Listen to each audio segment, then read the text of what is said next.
Chapter 12, Diversity, Part 1. Policing was initially a almost exclusively white male-dominated profession.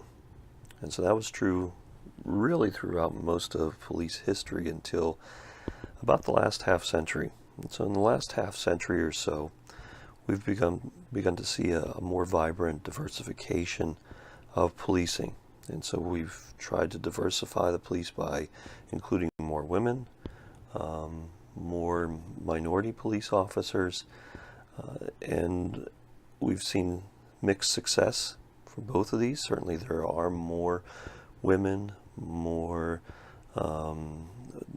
minority officers, more gay and lesbian officers, more transgendered officers than there were in the past, but for some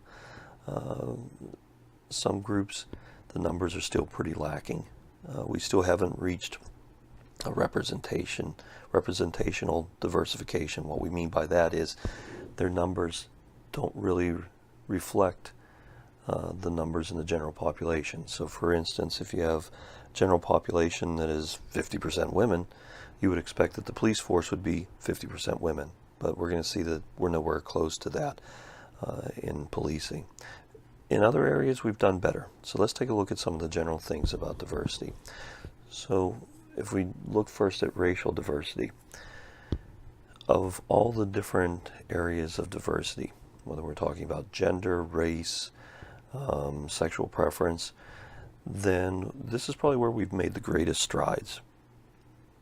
And so you will see major police departments in the United States with more minority officers than white officers. So there are several major urban police departments where there are more non-white officers than white officers. We're also slowly making breakthroughs in upper management for minority police officers, not minor police officers, but minority police officers. So, we're seeing more and more Black, Hispanic, maybe even Asian American police chiefs and police supervisors and police sergeants. So police captains, police lieutenants, police chiefs, police commissioners. We're seeing greater diversity in those ranks as well. Now that's come a little bit slower than coming in at the patrol level. So the entry-level positions, we would expect that we would see greater diversification there first than we have in the upper ranks of management. And so that is true. But again, we're seeing greater diversification as we've had now a couple generations at least of minority patrol officers. They've been able to work their way up through the ranks to the top levels of the departments. You also see here that I have this message about double marginality. And what I mean, you see this term in the textbook as well. What double marginality refers to is what some of these officers may face once they're hired onto the job. Now, this isn't true for all racial and ethnic groups, but there are some groups where there's been a long tradition of distrust of the police. And so what happens with double marginality is, let's say that you're a Black police officer, and you come perhaps from a neighborhood where there is great distrust of the police. Maybe it's a high crime, inner city neighborhood. And so if you recall back to the early days of our class when we saw that Philadelphia video, you come from one of the neighborhoods where you don't talk to the police, you don't trust the police, you don't help the police in any way. Well, now let's say you came from that kind of neighborhood and now you join the police. What double marginality refers to is that when you're on the job, when you're working as a police officer, you might feel that your fellow officers look at you and treat you with a double standard. That somehow they look at you as if, well, he or she's going to take it easy on the people from their home community. So let's say you're policing your home community. And so your fellow workers, you may feel, look at you and are skeptical whether you can really police your home community. Are you going to give everybody a break? So are you going to be, a traditional police officer, someone who maybe is tough, someone who is aggressive on the folks from this neighborhood, or are you going to be officer friendly and give everybody a break? Now, maybe no one in the department actually thinks that except for you, but nonetheless, that's what you feel. You feel as if you're always looked at with a skeptical eye and held to a double standard by your fellow workers because of your race. Now, when you go home and you go in, let's say you go back to your community, maybe you live there, maybe you don't live there, but you go back to visit, everybody is asking you why you sold out. Why did you join the police? And they're treating you differently.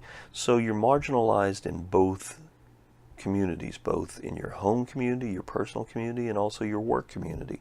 You feel like you don't fit in either place. And so this has, certainly been a problem for many police officers, minority police officers, that they feel like I don't fit in anywhere. And this has made staying in policing even tougher for some of these officers because they feel like they're constantly in a vice. That it's squeezing, it's constantly squeezing them, it's clamped around them, that no matter what they do, they're wrong. And so this is what double marginality refers to. So do you feel like to fit in with your police coworkers, you have to give up your personal background, and to fit in at home, you have to give up your work background, so to speak. So your identity you don't have a true identity that works in both places. Now, gender diversity, and you may be wondering why we're skipping over racial diversity so much. We're going to still talk generally about diversity. We're not going to focus quite as much on racial diversity in these PowerPoints. We're going to focus more on gender and sexual preference because we've discussed racial issues in several other chapters. So I want to spend a little bit of time on the couple topics that we have and spend a little bit more time on those. But we're going to talk generally about issues that impact racial diversity. Gender diversity, unlike racial diversity, there is no major police department in America with more than 30% females. So we're not even close to 50%. So with racial diversity, there are police departments, as I said, that have more than 50% minority officers. With gender diversity, there is no major urban department that has more than 50% of women, not even 40%, and not even 30%. The largest number is right around 30%. And so, in fact, Pittsburgh had around 28% women at one point, but that was largely because of a court order that required them to hire more women. Once that order was lifted, the number dropped back down. Typically what we find is we'll find numbers in the lower teens. So I put here around 15%, but it's probably maybe even closer to 12 or 13%, but around that number. That's our typical composition in a police department. About 15% of the officers are women. Now, some departments are a little bit better. They may be in the 20s. Some are worse. The Pennsylvania State Police only have 4% women. They've tried to correct it. They've tried to hire more women, but they just haven't been able to. Maybe they need to try harder. Maybe they need to try more effectively. Whatever the reason is, they are trying to work on the problem and figure out why they can't attract more women. But right now, about 4% of their troopers are women. So Pennsylvania State Police has a really, really low percentage of women on their ranks. With sexual preference, it's really hard to determine what the numbers are because unlike race and gender, we can't instantly recognize and do the counting ourselves. Instead, we have to rely on the officers to self-reveal. So they're going to have to identify themselves as a gay officer, as a lesbian officer, as a bisexual officer in order for us to be able to count and know where do we stand. What is the representation within the police department? So this is one of the problems with sexual preference that we need to ask the officers themselves to disclose.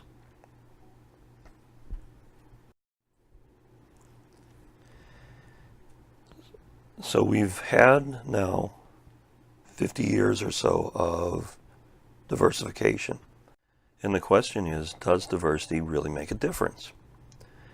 So, we kind of take it for granted that if we have a lot of minority officers, if we have, a significant number of female officers, if we have a significant number of gay and lesbian officers, and so on and so forth, that, yeah, we're going to be a better police department. But, the question is that really true? Or is the greater truth that blue is blue? And so what do we mean by blue is blue? What we mean is, even if we have significant numbers of formerly excluded people, so whether that's women, gay and lesbian officers, minority officers, even if our numbers are significant, we've done a better job. We have a significant number of women. We have a significant number of minority officers. We think we have a significant number of gay and lesbian officers. Has our policing really changed? Or is the culture of the police so strong that when that person comes to the police department, that they take on the identity of the traditional police officer? So the more conservative, the more male-dominated, that kind of culture, do they take that on? And they hide away their personal background. So we hired this person in part because we thought they can really diversify policing, make our policing different, make it better, have a bunch of different ideas and a bunch of different perspectives brought to the police department. But if everybody ultimately thinks in the same way, we've lost that effect. So blue is blue. Blue and the color of police officers' uniforms in many cities, blue is blue, meaning no matter what your personal background is, no matter where you came from, no matter what your personal characteristics are, you ultimately identify with the police and you are seen as a police officer. So you suppress that background, and the effects of diversity are really minimal. You really haven't changed policing. In fact, we may even see that policing can be worse because of diversification. And I'm an advocate of diversification. I'd like to see more diversity. I'd like to see equal opportunity, that anyone who wants to become a police officer or anything else can do that regardless of race, gender, sexual preference. But in policing, we may have the problem where the policing may actually be worse in some instances because of diversification. And why is that the case? Well, I've observed it personally that minority officers, I mentioned this in a prior PowerPoint, that when I was doing a ride-along project in Richmond, that some of the black officers had worse attitudes towards the black community than the white officers, and they took actions that reflected that. And it was almost this, like we talked about double marginality, it was almost as if they were trying to prove that they were first and foremost a cop and not someone who came maybe from that neighborhood. And so maybe they're the person who's hired, who's still a minority representation on the police force, who's still in the minority on the police force, that person may feel that they have to go overboard to prove that they're a cop, and that they're going to adhere to the traditional cop values that they were supposed to help to break down, but they're not. They're advancing them and making them even stronger. So again, we have to study what are the actual impacts of diversity. How does it affect policing? So the first stage of diversification was really just kind of counting numbers, removing the overt discrimination. When we had a time where if you were black, you were going to be excluded from the police department. They weren't even going to hire you. So that was really our first stage of diversification. Remove those overt discriminations. Pennsylvania State Police, a former deputy commissioner admitted that back in the 1960s, 1970s, if you were black and you wanted to become a state trooper, you would have to go. There was no internet. There was no way to apply online. You'd go to a local police barracks. You would go in and you'd say, hey, I'd like to apply to become a state trooper. They'd take one look at you. The desk sergeant would say, or the desk corporal would say, here's your application, fill it out here. They would fill it out here, and as soon as they walked out the door, the corporal would throw it in the garbage can, and this person would never be hired. Or they would say, well, our employment office is around back. Go to the back door and you'll find it. Knock on it and go inside and you can get an application. When they'd go around to the back of the barracks, they'd find the door, but the door was locked. The message was, don't apply. And so you saw these overt forms of discrimination. The same was true for women and lesbian and gay officers. And so the first stage of diversification was removing this overt discrimination and establishing what we call critical masses of officers. So not just one or two officers here in a 1,000-person police department, but are there actually significant numbers of these officers? So that was the first stage of diversification. The second stage was what I was just talking about with, does diversity make a difference? The next stage is, okay, now that we have significant numbers that we can actually study and see the effects of diversification, let's now study the effects of diversification. So is diversification actually improving policing? And that's what we need to know. And if it isn't, then why isn't it? If it's harming policing, how do we stop that and still keep diversity? So how do we actually change policing for the better? What are some of the effects of diversity then that we can study? Well, first of all, we can break it down into really three different components. One would be competency effects of diversity. And what we mean by competency is, what are the individual skills that the person brings to the department? So do they bring something, maybe, an understanding of the culture? So maybe they're from a culture that has traditionally been closed. You go to, obviously, a very diverse city like New York, you're going to have a bunch of different cultures and a bunch of immigrant cultures that are really new to the United States. And maybe the police aren't as familiar with that particular culture. And so do they have police officers who maybe are from that culture and can tell them how to relate better to the people? So for instance, when I was in law school in Wisconsin, there were a bunch of Hmong refugees who had come to Madison, Wisconsin. And so the police didn't really know much about them, but some of their kids were getting into trouble. And so the police would do as they traditionally would with an American family. They would go and talk to the parents and tell them, hey, your kid just did this, did that, whatever, can you talk to them? And nothing seemed to be getting done. Well, they eventually talked to some experts who were Hmong experts, and those experts said, no. In this culture, you have to go to the oldest person in the family. That could be a grandparent, that could be an uncle, that could be an aunt. It probably isn't the parents. You need to go to them first so that you're showing respect, and then they can let you talk to the parents or the kid or whoever it might be. And so once the Madison police started doing this, they had much better success. But if we had a police officer who was Hmong, he would have been able to tell them that. So competency effects are, what are the skills? It could be, a language. You're you have native fluency in a particular language. Okay, that is a competency effect. So these kinds of things are competency effects that you can bring as a result of your background. Organizational effects are, how does the department actually change? So for instance, the FBI, as it was trying to get more and more women come to the FBI created part-time special agent positions. They'd never done that in the past, but they realized that this might appeal to women. You had to, if you were an applicant, you had to make a special application for one of these part-time positions.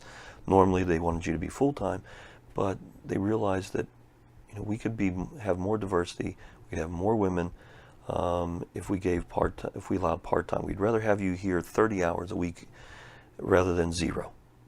And so would you be more willing to come? And they found, after they started the program, that yes, indeed, more women were taking advantage of this. So how does the organization change? Maybe there are fewer racist, sexist, homophobic jokes that are told, because it's more likely that someone who is a target of those jokes will be there and listening to them. And so they're able to rebuke someone who is telling those jokes. The organization may change in other ways. And so however the organization changes because of diversity, these would be organizational changes, not too difficult to figure out. We could also have diversity can affect the community. And so does the community actually change? Are they more receptive as they're seeing more and more police officers that look like them, that are more reflective of the community? They're seeing female police officers, they're seeing minority police officers, they're seeing gay and lesbian officers, transgendered officers. Do individuals in the community say, hey, this police department really does care about us? They look like us, they understand us, etc., etc., etc. And so how does the community change? Are they more likely to call the police? What some studies have found is that as we increase diversity, and often we're increasing community policing also. So when these two things are done together, we have greater diversity and more community policing, that the community is more likely to call someone, maybe not the police, but maybe a third-party agency. So if there's domestic violence, maybe they don't call the police, but they call a women's resource center. And so, it's maybe partly because they've actually had a female cop who maybe is more understanding and has encouraged them to take action to get out of the chronic abuse, or whatever the reason may be. But if you combine diversity with community policing, you often see that they're more likely to call for help. It may not be the police, but that's okay, as long as they're calling the agency that the police have perhaps referred them to. And so this is another way that diversity can change the community. The ways to achieve diversity, well, we talked about BFOQs in a previous chapter and disparate impacts. If we have a challenge to a qualification, so if we have, for instance, for women, if there's a height requirement, which you won't see today because the courts have all overturned them, but if there was such a requirement, then the police would have to prove, if it was challenged, that if they're causing a disparate impact to an identifiable group, then they have to prove that this qualification is absolutely necessary. If it's not, they've got to get rid of it. So we've had lots and lots and lots and lots of litigation over these employment qualifications to determine if they're valid or not. Are they bona fide? And so this has helped open the doors to policing, because we've gotten rid of those qualifications that were meant to discriminate, especially against women, but at times also against minority applicants and gay and lesbian applicants.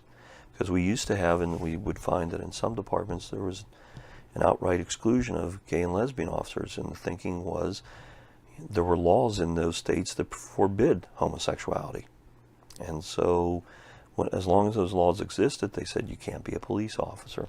And so we'll learn that in the 1980s, even some in the 1970s, but 1980s, 1990s, reaching into the 2000s, eventually those laws were gradually overturned. And so that reason for excluding gay and lesbian officers was removed. But there might have been other reasons that were employed instead. So again, is it a bona fide occupational qualification, or is it meant to discriminate? We can have affirmative action programs. This is where we give a preference to applicants from certain underrepresented groups. So we want to improve our numbers, so we can give a preference. Well, there are lots of court cases that have reached the U.S. Supreme Court that deal with affirmative action. And so if we're dealing with race, then those affirmative action programs, if you're hiring someone and you're giving a preference to black applicants or Hispanic applicants or Native American applicants or Asian American applicants or whoever is underrepresented in your police force, then in order for that affirmative action program to stand, it must pass strict scrutiny if it's based on race. If it's based on gender or sexual preference, it's a slightly lower standard, but still pretty tough. So in other words, what we're saying is we generally don't allow police departments to officially give preference in ways such as quotas. And so as I have here, no quotas allowed unless court ordered. And what we mean by quota is you're saying that we're hiring 10 new officers and 5 of them will be women. You're not going to be allowed to do that. That won't pass scrutiny with the courts. Instead, you're going to have to find a more refined way. So what do we allow police departments? We don't allow them to have quotas. So quotas are going to be struck down. So unless a court tells you there's been a legal challenge, you've been discriminating throughout your history, you must hire, of the next 5 positions, you must hire 3 women. If the court orders you to do that, that's different. But if you do it on your own, if you say, we are only going to hire women in this next round of hiring, that's going to be struck down. You can't do that. That does too much harm to men who are applying. You have to at least consider the men. Same thing with race. You can't say, well, we're going to hire the next 5 applicants that we hire are going to come from these particular racial groups, and we're going to exclude all others. You can't do that. Instead, what you can do is you can give preference. And what I mean by preference is if you consider all aspects, so allow white applicants to apply, to be able to explain why they can add to the diversity of the police force, all these things. And so if all things are relatively equal and you're down to, let's say, maybe a Native American applicant and a white applicant, that if they're all pretty much the same except for the fact that one applicant comes from an underrepresented group, is Native American, and the other is not, you can hire the Native American applicant because you gave the white applicant a chance to get the job. But you basically said this Native American applicant had one more thing that was an advantage. So they had roughly equal education, roughly equal experience, good recommendations, all these things. They all had a chance. Both applicants had a chance to get the job. But this applicant had one more thing that pushed them over the top. The fact that they were from an underrepresented group. You're allowed to do that. Now, this is always up in the air because the Supreme Court is always seemingly getting cases that are trying to force, especially in the areas of race, force colorblind hiring and admissions to college and other kinds of things to end affirmative action.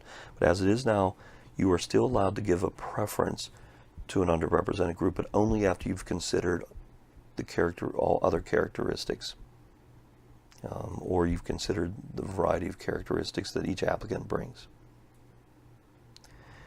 So if you don't want to do affirmative action, or if you want to do something in addition to affirmative action, you can do proactive recruiting, which means that you go directly to those groups.